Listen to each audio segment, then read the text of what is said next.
What a mark. Yeah, I think social media is beneficial in a lot of ways, but also very detrimental to what the whole point of the business is all about, which is trying to make you believe that these two people or four people, six people, whatever, are trying to beat the shit out of each other.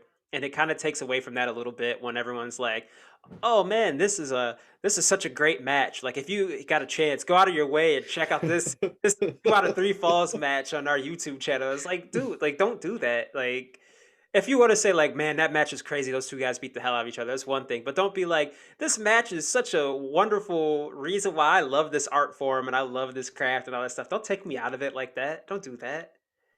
It's also feel like social media is now, because like before, when you were like in the trenches of message boards, you were like in this like section of the internet, and then like some people were over here, some people were over here, those people over there like this one, those people over here like female, you know, like whatever. So it's like it never all like crossed paths. But now like when it crossed paths, instead of like, because me, like for example, it's like I've been watching it since 2010. But it's like, you know, if I wanted to be a dickhead, I could be like, you don't know what you're talking about, bah, bah, bah, bah, bah, bah, bah.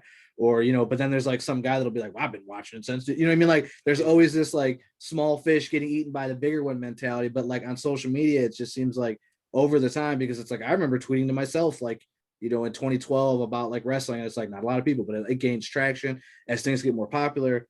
And it just seems like everyone's like, we have to all like this one thing, and like it has to fit in like this like perfect little like description of like what we consider wrestling. And it's just like, listen, like, dude, I don't give a fuck what you like whatever you like just don't be like a dickhead about it. You know what I mean? But then it's like the fans have to like shit on other fans, like, oh, this guy likes this guy likes that, bad, bad, bad, bad, bad. And it's just like, who Who cares? gives a We're all fuck? watching dudes wrestling tights. Like that's the bottom line. Like we're fucking losers no matter how you splice it. But Who then needs it's to like, work the marks when the marks are going to work Hey, themselves?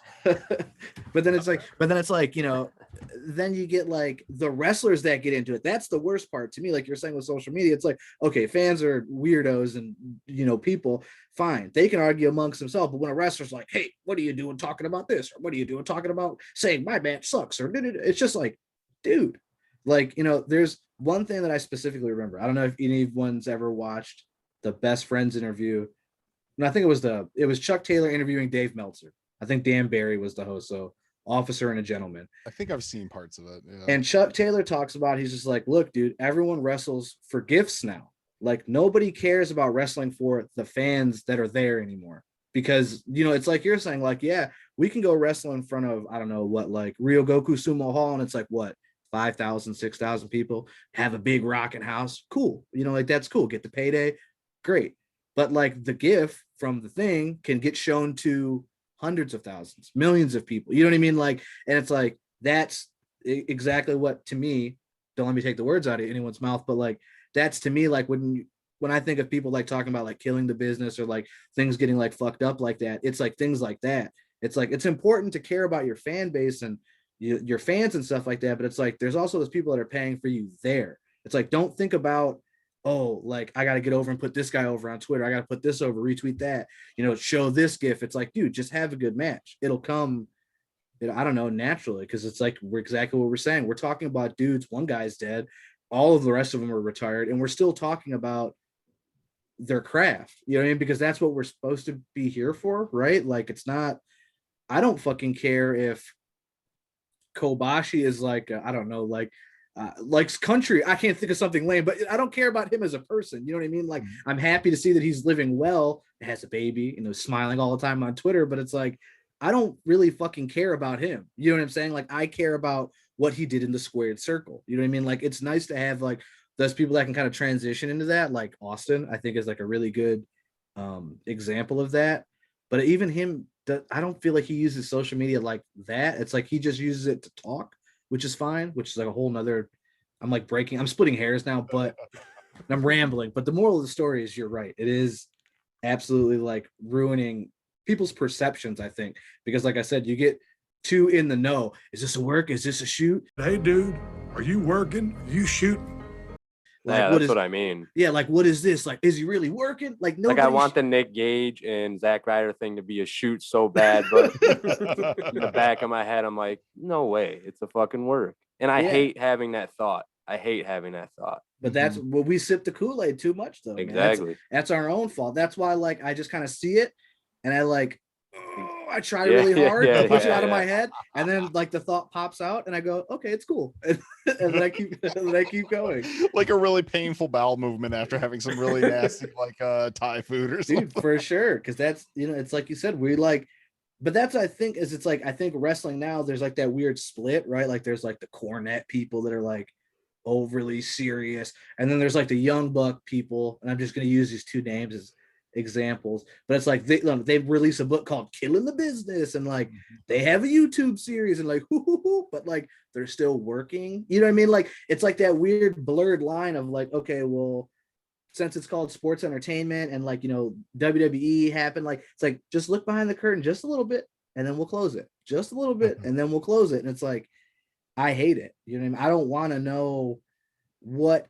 anything is going on. I don't want to know who's doing business with who. I like save that for like 20 years down the road. I'll watch some old Dusty Shoot interview. I'll go, oh, when that happened, back then, oh yeah, that's why that was like that. But like now it's like everything gets aired out. Like, don't air nobody out. Like, that's your business. You know what I mean? Like, unless obviously something's fucked up, but like, oh, this guy's shitty, I don't want to wrestle here. It's like, dude, I don't care. You look like a diva. Like you're being a prima donna. Like, who cares? Like, handle that in text messages and shit like that. Like, you think a lot of it is the blame for a lot of those like social media wrestling journalists? Dude, I don't know what's going on with that stuff. That's so. I literally, in like 2013, I was in a Facebook group. This is gonna be my first name drop. He has me blocked on Twitter. That Sean Ross. There you go. Yeah. That dude. I was in a Puro Facebook group with that guy in 2013. Thought he was a wankster then. I'll say it. I don't know if I'm allowed to bury anybody on the podcast. Oh, bury him, brother. But it's like, I didn't really, because he was always like a know-it-all. And it's just like, dude, we're all here enjoying this. Like, I don't really like people like that, just in general. Like, oh, well, actually, it's like, all right, man.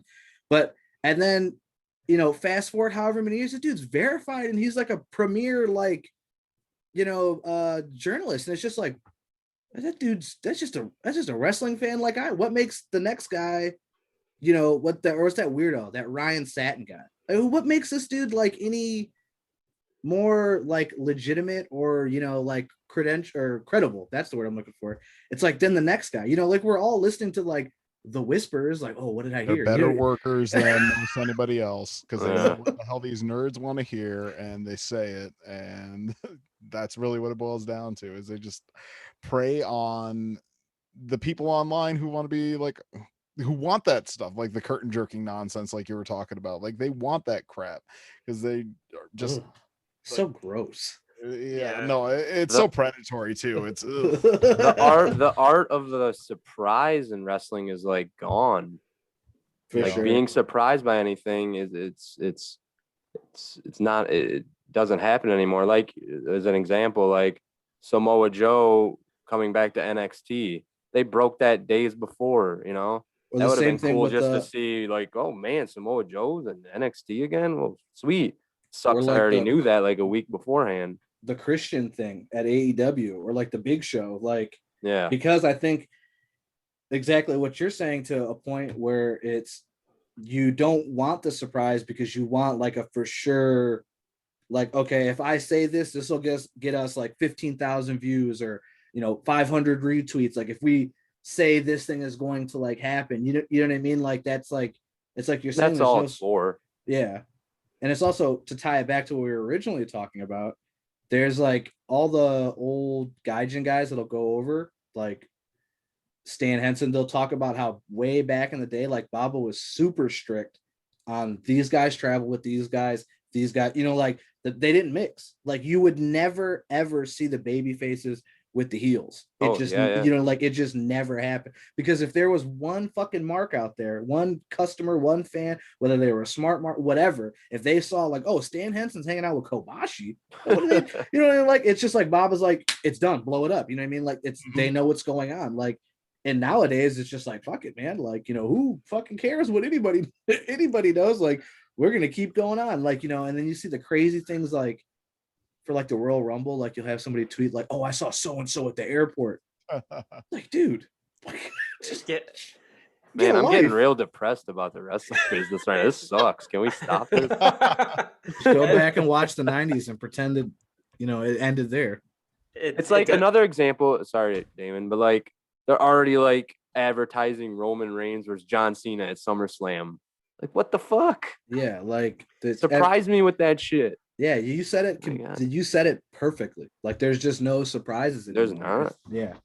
And I get why they're doing the Roman and Cena thing, because it's their second, I guess technically third if you count both nights of WrestleMania. It's their second big show, and it's gonna have people. It's gonna be full capacity. So I get why Yeah. they would say Roman versus John to move tickets. I get it. It's not ideal. I would have loved to have been surprised that Cena came back and then they set up the match that way. But Oh yeah. That is whatever, because I know they got to move tickets. But one of the things that I don't see, and of course this is my own doing, because again, I do social media professionally and I do social media for this podcast, and I follow different wrestlers on those social media accounts. I hate like what I see, like if EC3 and Zack Ryder are feuding with each other, but I know they're friends in real life. It kind of takes me out of it, because they're like posting each other hanging out at like the fucking Pancake House or some shit. Like, I don't want to see that. Like, I think I told Kaz, like, I feel like there should be like a rule, like just a rule that some of these wrestlers should have. It's like, okay, I'm a face, you're a heel. I know we're friends for real. If we hang out, we'd have to kind of maybe do it privately or at each other's houses, but we can't go out and get drinks with each other right now, because it just sucks people out of At it. least when you're like working a program, it's like I said, like that's your job. Like that is a part of like what you're doing. And I don't know, maybe I'm expecting too much, but What's his name from AEW still does it, right? Fuck. MJF. Yeah. Yeah. He seems to still get it. Wrestling old isn't school with just that. only in a ring. I think is Yeah. like a really simple way to like put it. And yeah. I mean, it's just one of those things. And I mean, that's one thing that, like, to touch on like the intensity of things, it's like that's what drew me into Noah in 2009. Like when I watched that match, was just like, I don't know who any of these guys are. I don't know who's good and I don't know who's bad. Like, I don't really get any of the dynamics here, but it's just like this intensity. Like these guys are throwing serious bombs. You know what I mean? Like, it's like, it's not just like, oh, we're like having a wrestling match. It's like these guys are trying to kill each other. And then it's like, then, you kind of follow it back and you're like, oh, Kent is this guy. He's the asshole. Go Shiozaki was trying to be like the young ace. And then like, it kind of like, just makes sense.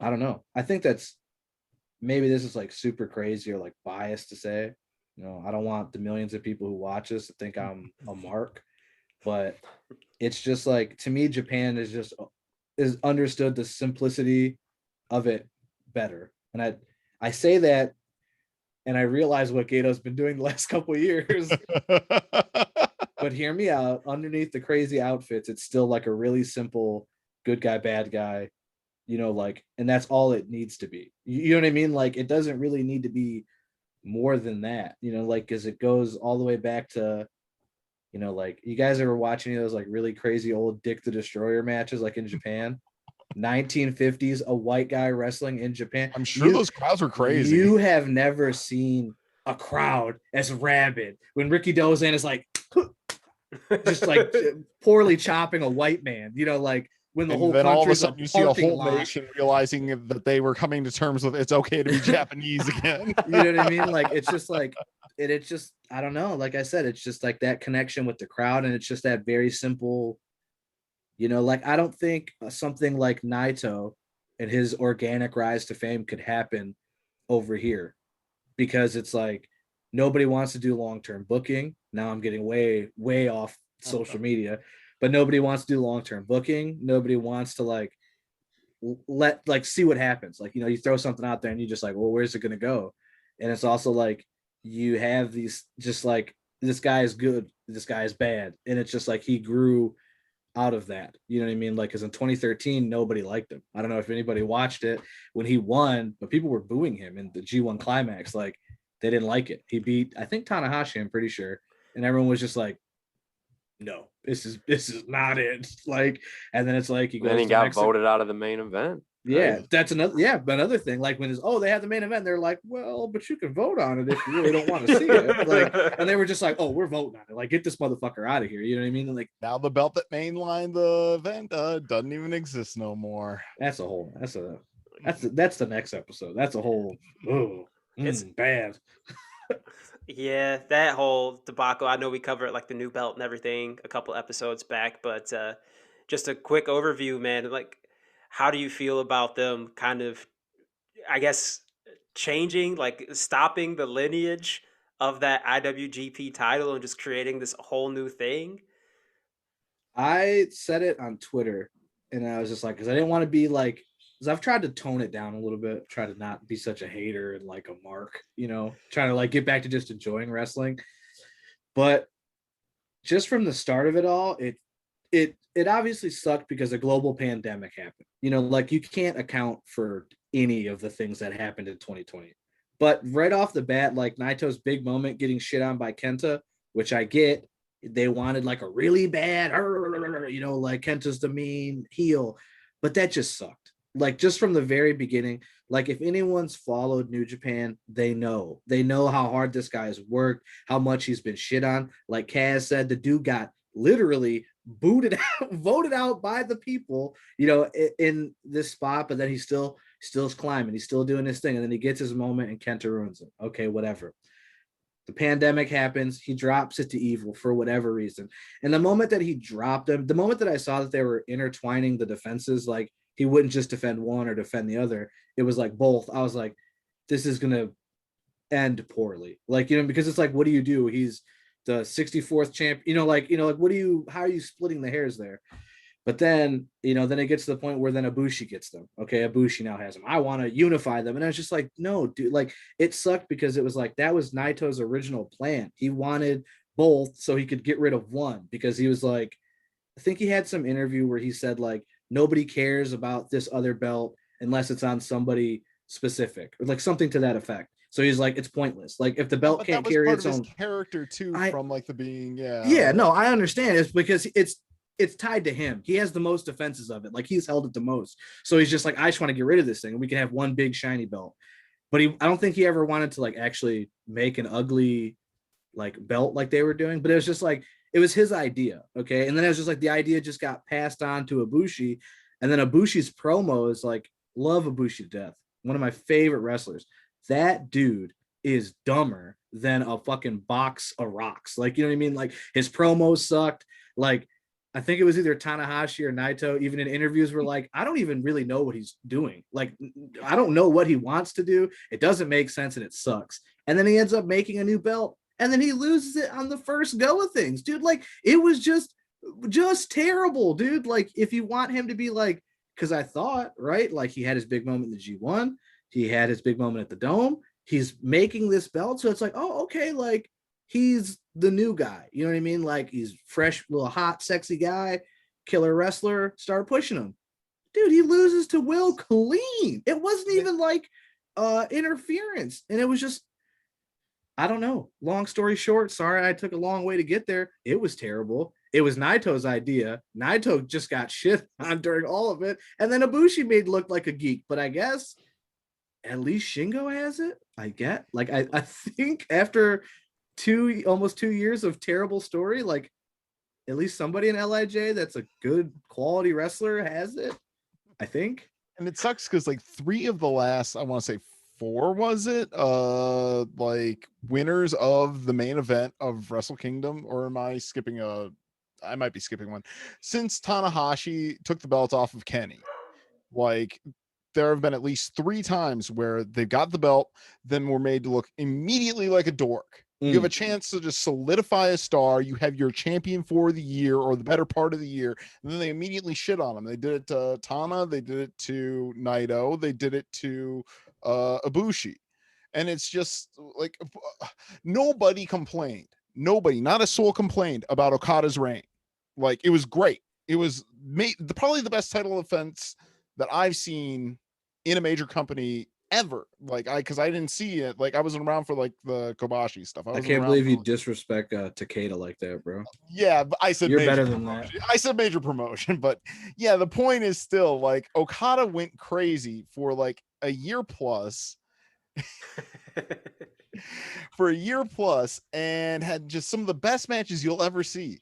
And for some reason, they decided to go away from long reigns after that, and I don't get that. Like, because Yeah, whatever. Tana lost the belt to Jay White like immediately after he beat Kenny. And I think it was supposed to be Kenny losing it to Okada in New York, but they took a weird ass way to get there. They like, why not just do Tanahashi versus Okada in New York? It's like Oh, you yeah, just, that's there's no history there at all. Come on, dude. it's like, okay, well, we got to go with Jay White because, well, he's white and we're in New York. That's exactly why, probably. That Yeah. classic New Yorker Jay White. Gonna be over big time in his hometown of New York. That's yeah, in his home country of America. Jay White that used to fucking live down the street from me in like Plymouth or something. Listen, he was on them good Detroit Conies and steroids or something, bro. Him and Alex Shelley were doing something because he came back yoked. Yeah, dude. It's definitely a steady diet of Coney dogs and Vernors. No other chemicals or anything. Will Ospreay's probably on the same diet. He might be on the Mexican Cokes, if you know what I'm saying. The Mexican Cokes and the Mexican hot dogs to get, get a little bit bigger. He's like when Andrade was La Sabra and all of a sudden he took the mask off and was 25 pounds heavier. It's like one of those, it's just a lot of deadlifts, a lot of chicken, it's all clean. It's all natural. A lot of horse meat like Froze Boy Overeem is usually eating. Whoa! Very fantastic body! I eat fish beef. I eat cow beef. I eat horse beef. It's like, oh, thanks, Alistair. Perfect. Yeah, we get it. Yeah, you're definitely on natty, bro. My friend has showed me like a graph photo of him like when he started MMA to like the end. It's just like leveling up like an RPG character, bro. Like he's slamming all those stats. It's like one of those strength. ads, like level 1 crook, like level like 3,000, like god gangster with straps up to their fucking skull. Dude, I'm so excited that he's coming back to kickboxing. I don't care if he is 41, man. I'm so stoked that Overeem is about to knee the fuck out of people again and be on all kinds of steroids and just beat the shit out of people. It's gonna be fucking sick. I can't wait. He got beat like a dog in the UFC. It was sad. Oh, his last fight, Volkov. Volkov, I think, might be on that Will Ospreay diet too, man. My dude was. People have been calling him Swokeoff because he showed up with a new haircut and a beard, more tattoos and shit. I'm like, what were you doing in the pandemic, man? Shape's a little strange now, bud. We were all supposed to be struggling out here. Why you come back looking like you were thriving? Yeah, dude. There's a couple of wrestlers, a couple of fighters that during the pandemic, I'm like, you look better than you've ever looked, and shit's supposed to be shut down. I'm real confused. It's like Pete Dunne looks like fucking. Oh, yeah, he's like got the pock marks on his back to match his face. Oh, allegations.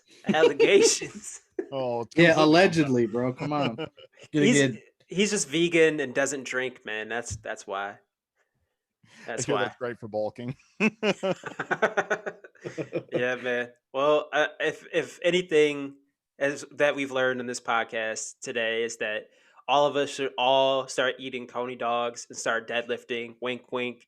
And then when this pandemic, all this shit, everything's finally open back up, we all just show up with fucking Overeem lats, just super jacked, just bigger than we've ever been before. All natural. Or just drink a bunch of vodka and look like shit, like Jericho. Whatever gets you paid.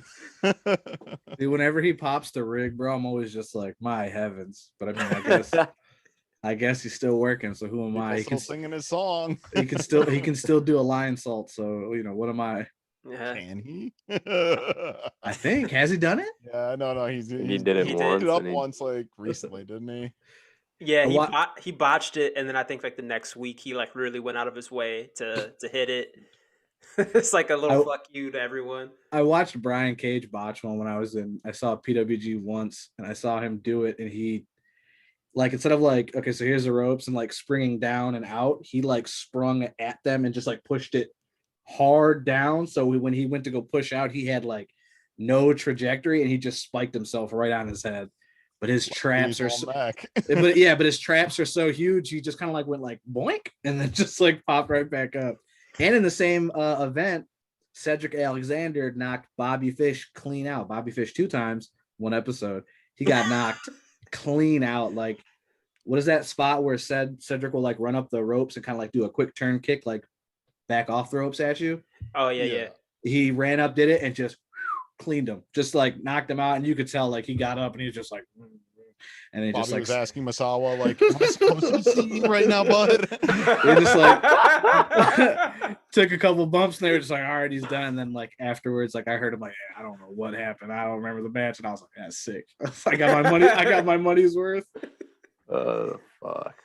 The only person that I've ever seen get knocked out live at a wrestling match. I mean, I've seen probably more people get knocked out live, but I saw R-Truth knock out Ted DiBiase with an open hand slap at Over the Limit in Detroit. You're talking about Ted DiBiase Jr.? Ted DiBiase DiBiase? Jr. No, Ted DiBiase Jr. Say that. Okay. Sorry, he was just called Ted DiBiase at the time. Could you imagine R-Truth slapped the shit out of Ted Sr.? You had me fucked up because I thought the $1 Million Man got slapped. I was like, I don't remember that. I was like, I remember that match. R-Truth slapped Ted Jr. in Detroit at Over the Limit. This was for knocking that basketball out of my fucking hand. That's a deep shout. Respect. Yeah, that's a deep cut, my man. I think Ted was like talking shit to R-Truth, and R-Truth just open hand slapped him like right on the jaw. I think Ted had his mouth open a little bit, which is kind of something you don't want to do when someone's about to hit you. You don't want to have your jaw open. Remember that. Dude, he was ice skating across the ring. And R-Truth like ran up and was like trying to hit him in the ropes, and Ted was kind of looking at him like, what the fuck you doing? Like, get off of me. It's like, dude, he got knocked loopy. I think Del Rio told another story. I obviously didn't see this one live, of knocking out Daniel Bryan. And he goes, hey, brother, you okay? And Daniel Bryan goes, where are we? He goes, oh, no.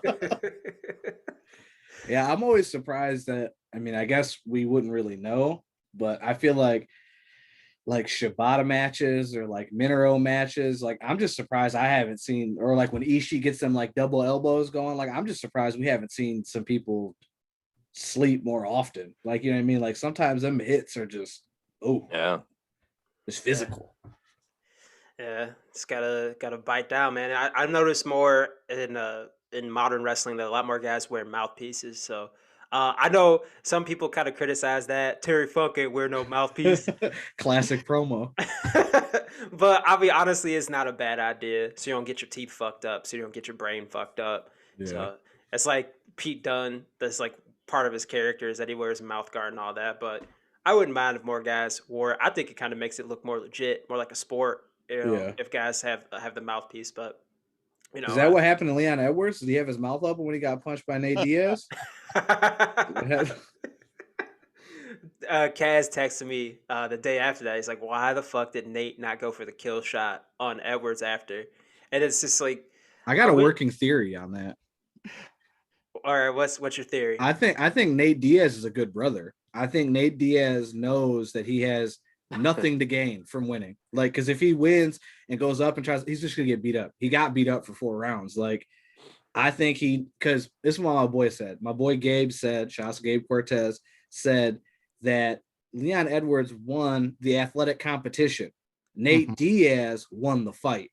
And like, to me, that's like, Nate cares about that more. Like, Nate doesn't care about wins and losses. Like, he's in a collective bag. He's in Arizona, so like everyone's gonna go nutty for him. You know what I mean? Like, because he was definitely like letting him walk around too much, and he didn't want to finish it, or at least he seemed like he didn't want to.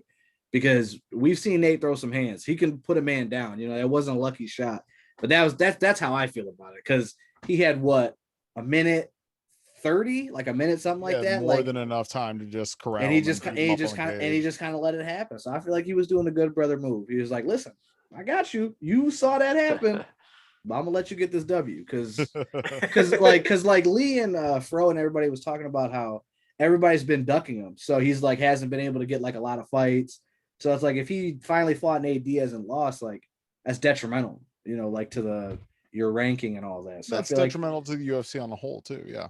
I feel like he's just like, I got you, but you know what I'm saying? Stockton slap, you know what I'm saying? Like I still got these monos, so I still got Like these you don't want to hands. see me on the street.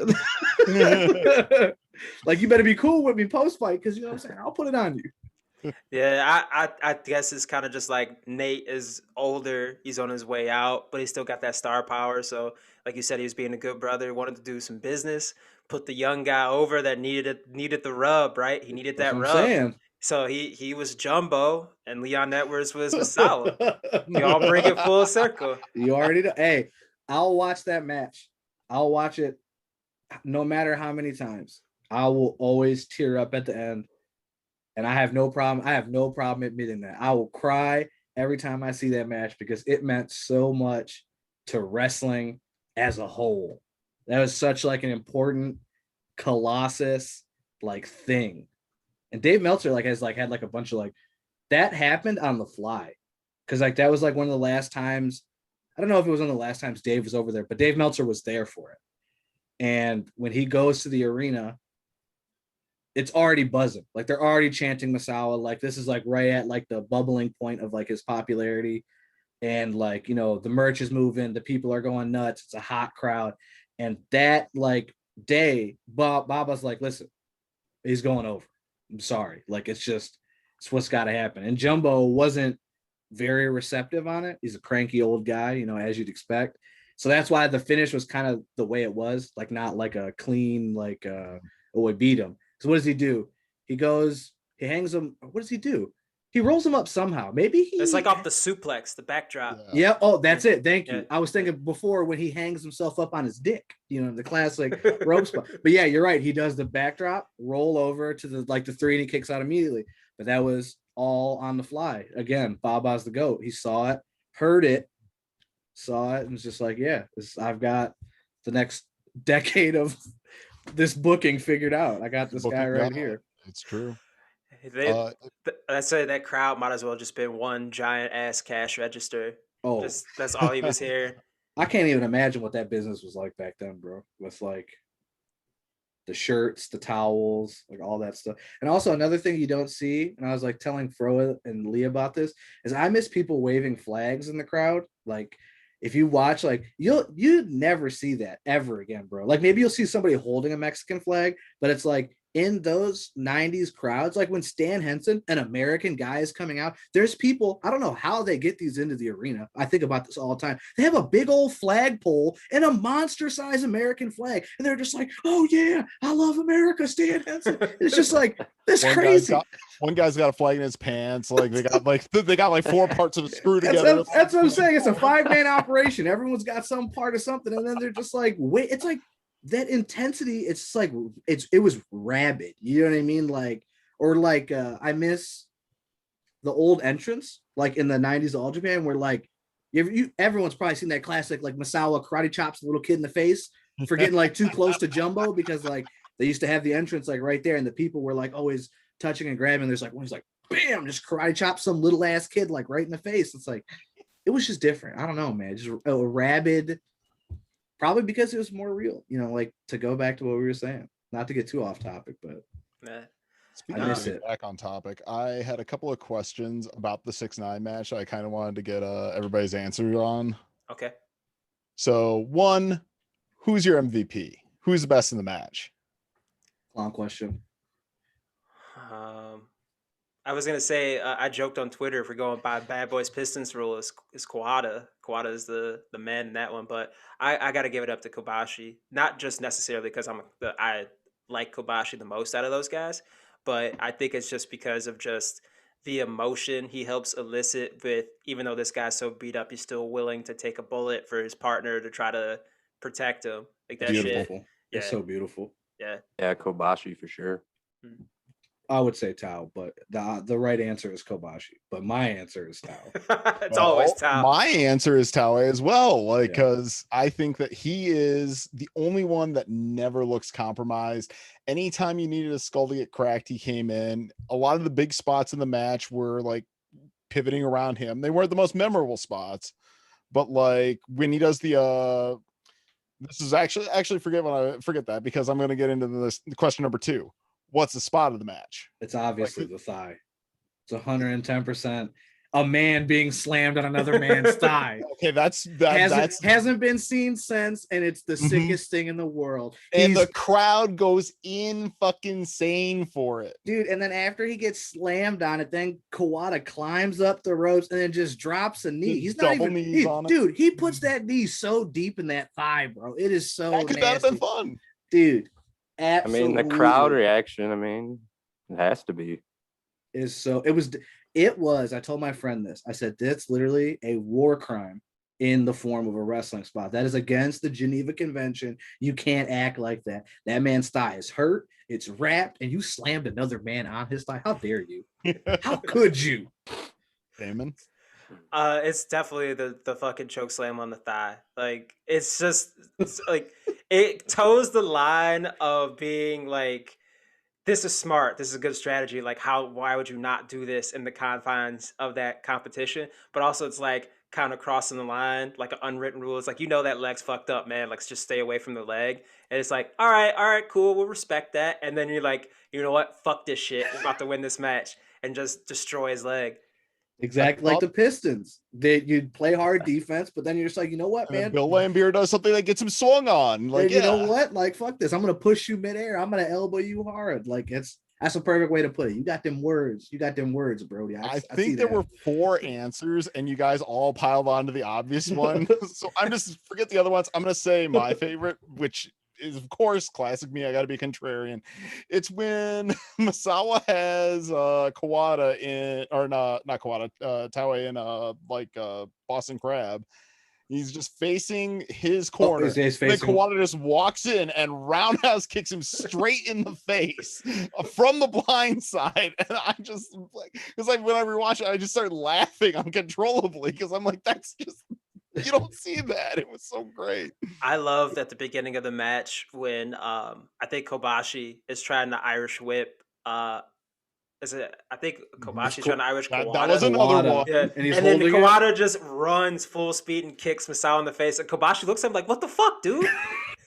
That was another one. And then the last one was when Kobashi's had enough of this shit and is holding, I think, Kawada. I don't remember which one. He's holding him against the rail so Misawa can do the suicide dive and kill him. It's just cool to see baby faces do heel shit in response to the heel shit. That's just, I'd say an honorable mention is the choke slam backdrop where they turn Kobashi into a lowercase c, fold him up real quick. But there's so many more than that. Those are just the ones that I had off the top of my head of those. Yeah, my favorite spot is the entire 55 minutes of wrestling that happens. Yeah, because it's all good. Every single interaction. I could literally pretty risky answer you had there, Tomas. And then lastly, of course, is the question I proposed online before I even knew I was going to be on here today, and that is, who's the baby face of the match? Who's the biggest baby face? And I can almost say, who's the biggest baby face of all time? Because they're in this match. Which one is your answer, and why are the other ones wrong? The biggest baby face is for sure Akira Tao. No, obviously it's Kobashi. Like I said before, he's probably the best, in my opinion, best baby face of all time. Going in Japan, I think ever, personally, just because and it's not no cap on anybody else. It's just I think one thing to me that sticks out the most is that he never was a heel. He wrestled the same kind of match through the 90s, because it's what was it? He lost his first 93 matches or something like that because Baba told him I have a plan for you. It's all going to make sense, going forward. And he's wrestled he wrestled that way in All Japan, and he wrestled that way in Noah, because even in Noah, Misawa was still kind of above him in a way, even though I'm pretty sure Kobashi probably had more title reigns than he did. But it was every match was and I say this all the time, that I think Okada and Gato are just using the King's Road formula, which is Kobashi is enduring and overcoming. And that's just how all of his matches are. There's very few matches where he is like, even if he's like a bigger star or, you know, like a bigger kind of wrestler, whatever you want to call it, the match is still like he gets his ass beat and he has to like climb up, get that crowd, you know what I'm saying? Like work his Hulkamania and then get his like big comeuppance. And like, that's like, I honestly can't think of too many people in like that it did it for as long as him, as well as him, like in the world. So that's just, and that's like, I'm not shitting on anyone else, but it's just like his whole body of work. It's just crazy. I mean, it has to be Kobashi. He oozes baby face. Even when he came over here and wrestled fucking Samoa Joe, you know, look how the crowd reacted to the guy. So yeah, for sure. Yeah, Kobashi for sure. I mean, the other three guys are just, they're far too stoic, Rough. Really. Yeah, to be Rugged. like, the other three guys were more willing to play dirty. Like Taue and Kawada will straight up like they would do whatever it takes. Misawa would only do it kind of when he had to, like when he knew maybe, okay, I'm not gonna have a crowd on my side, I'll rough it up with Kobashi because that's how I'm gonna have to get him. I have to fight in the trenches a little bit more. And Kobashi, like you said, he was like Ricky Steamboat, and in some ways like that '80s Hulk Hogan, where he was always just like, I'm just gonna overcome whatever it takes. I'm gonna keep fighting. He always would have the fans on his side, and you know, it just his style is very much a pure babyface style, and I don't think we've ever really seen anything like it since. I mean, a lot of people try to copy it, but yeah, I think he's one of the purest baby faces of all time. It's just really organic. Like the same thing with like Naito, like how he became LIJ.